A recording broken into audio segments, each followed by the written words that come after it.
सरदार सर्वाई पापन्न गौड जोहार सरदार सर्वाई पापन्न जोहार सरदार सर्वाई पापन्न हे मौलाना योगी सर्वाई पापन्न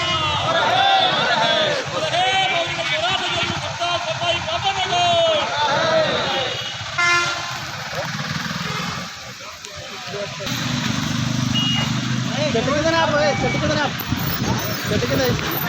जोहार सरदार सर्वाई पापन्न जोहार सरदार सर्वाई पापन्न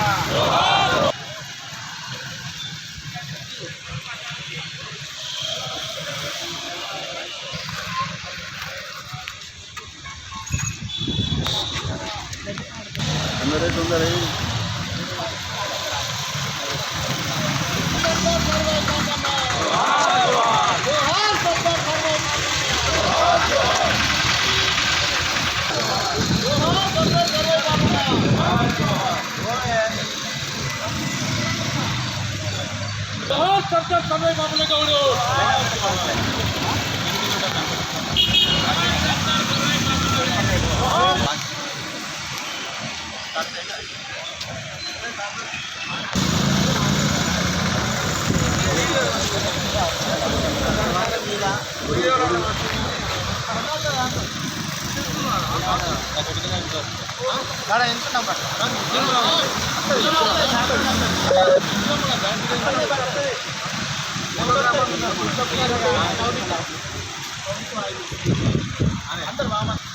సార్ ఒక ఫోటో తీసుకొని తర్వాత వీడియో తీసుకుంటాం.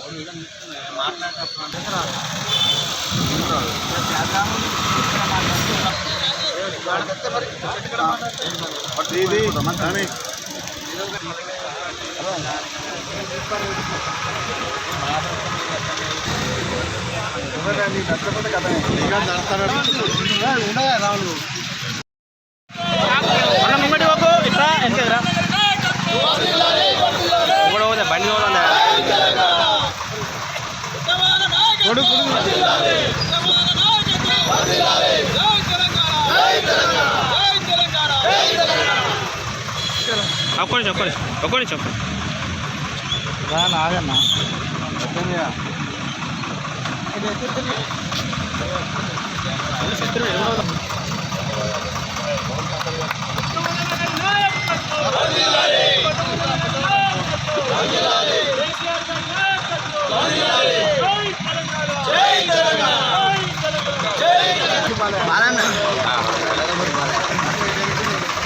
బహుజన యోధుడు సర్దార్ సర్వాయి పాపన్న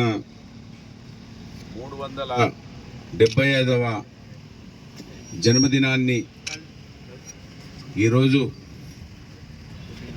మంథని నడిబొడ్డులో వారి విగ్రహానికి పూలమాలలు సమర్పించి సంతోషంగా జరుపుకోవడం మా అదృష్టంగా భావిస్తూ మరి సర్దార్ సర్వాయి పాపన్న 375 సంవత్సరాల క్రితమే చాలా గొప్ప సందేశాన్ని ఇచ్చిండు.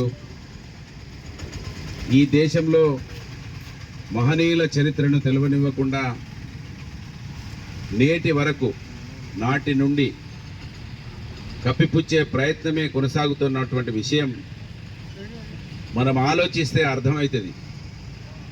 తెలంగాణ ఉద్యమం పుణ్యాన అనేక మహనీయులు అలా వెలుగులోకి వచ్చింది తప్ప అంతకన్నా పూర్వం అసలు తెలంగాణ భారతదేశ చరిత్ర తెలంగాణ ప్రజలకి తెలియదనే విషయం మనందరికీ కూడా అర్థమైపోయింది.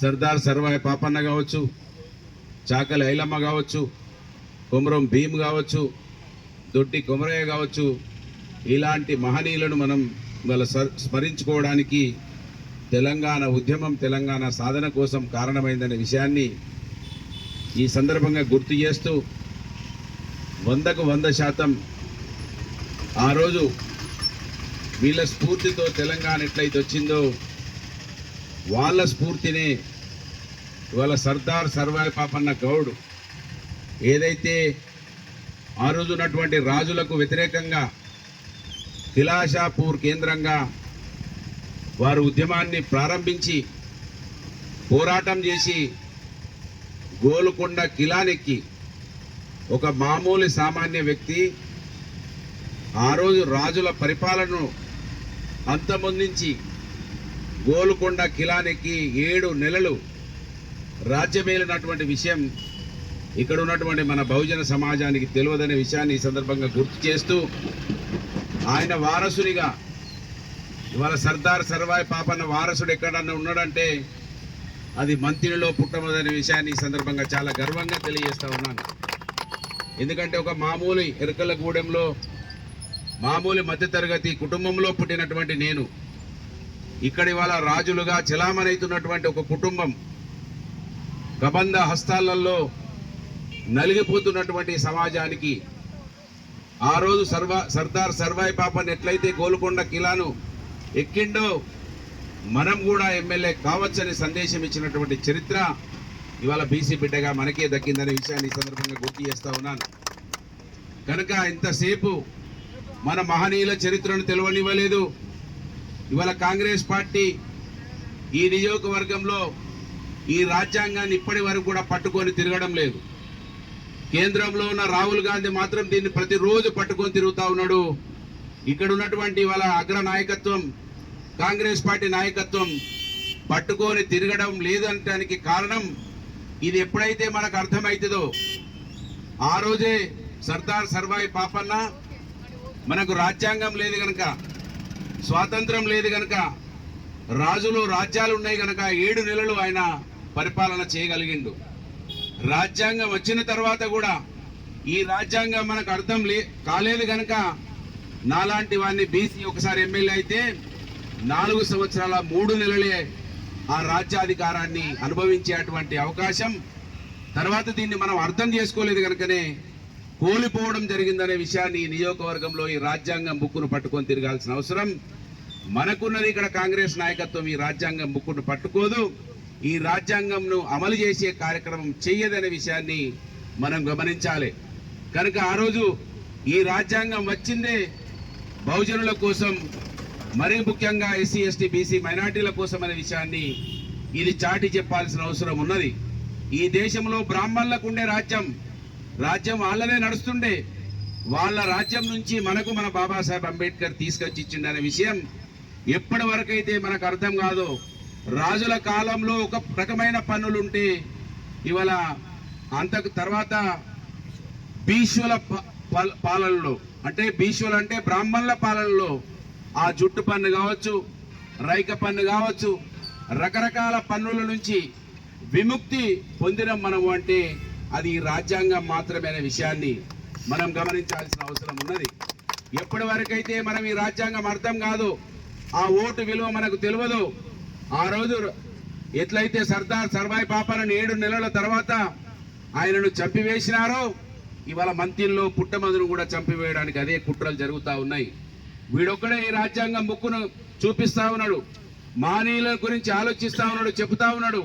బాబాసాహెబ్ అంబేద్కర్ కావచ్చు, అనేక మంది మహనీయుల గురించి ఈ నియోజకవర్గంలో దేశంలో ఎక్కడ లేని చర్చ జరుగుతూ ఉన్నది.